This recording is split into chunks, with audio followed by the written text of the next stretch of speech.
দুটো অক্ষর নিয়ে হয় একটি শব্দ, সেটা হলো বন্ধু। বন্ধু এমন করো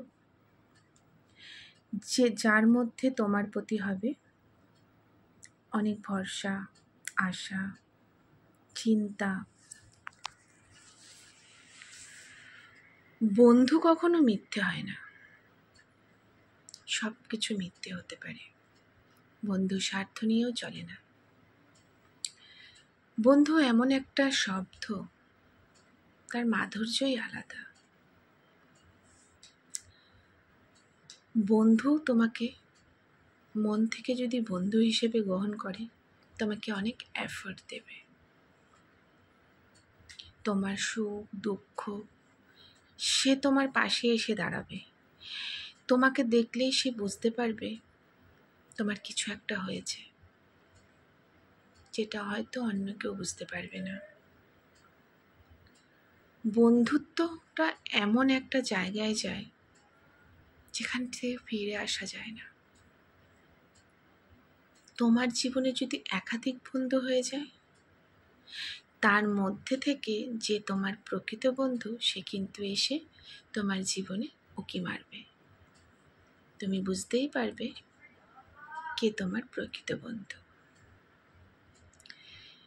বন্ধুত্ব এমন একটা জিনিস, সে নিজের চিন্তা কম করবে, সে বন্ধুর চিন্তা বেশি করবে।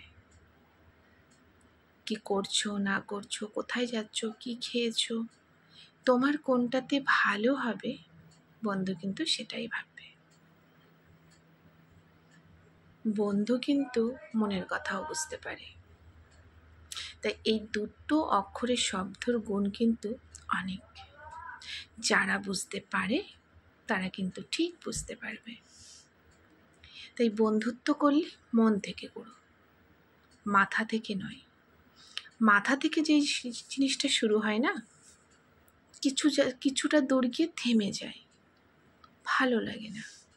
কিন্তু মন থেকে যে সম্পর্কটা করবে, সেই সম্পর্কের মধ্যে যতই হাজার সমস্যা আসলেও তোমাকে কিন্তু মন বলে দেবে তোমার কি করা উচিত। তাই বন্ধুত্ব কোনো বিকল্প নেই। বন্ধু তোমাকে সব সময়, তোমার হাজার দুঃখ যদি হয়, তোমাকে হাসানোর চেষ্টা করবে। তুমি যাতে কিসে একটু ভালো থাকবে সেই চিন্তা করবে।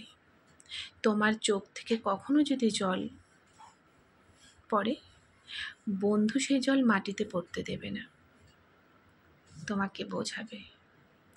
শিশুর মতন করে তোমাকে আগলে রাখবে, তোমাকে আশ্বাস দেবে, চুপ করে থাকবে, তোমাকে তার বুকে জড়িয়ে চুপ করে থাকবে, কোনো কথা বলবে না, তোমাকে কাঁদতে দেবে, যে তুমি কাঁদো, তোমার মন হালকা হবে।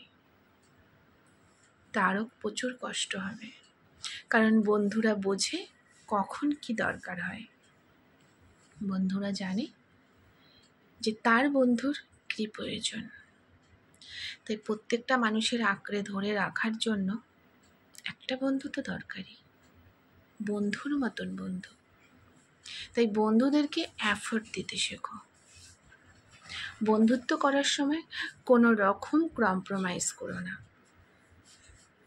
বন্ধুরা কিন্তু বন্ধুর জন্য স্যাক্রিফাইস করতে পারে।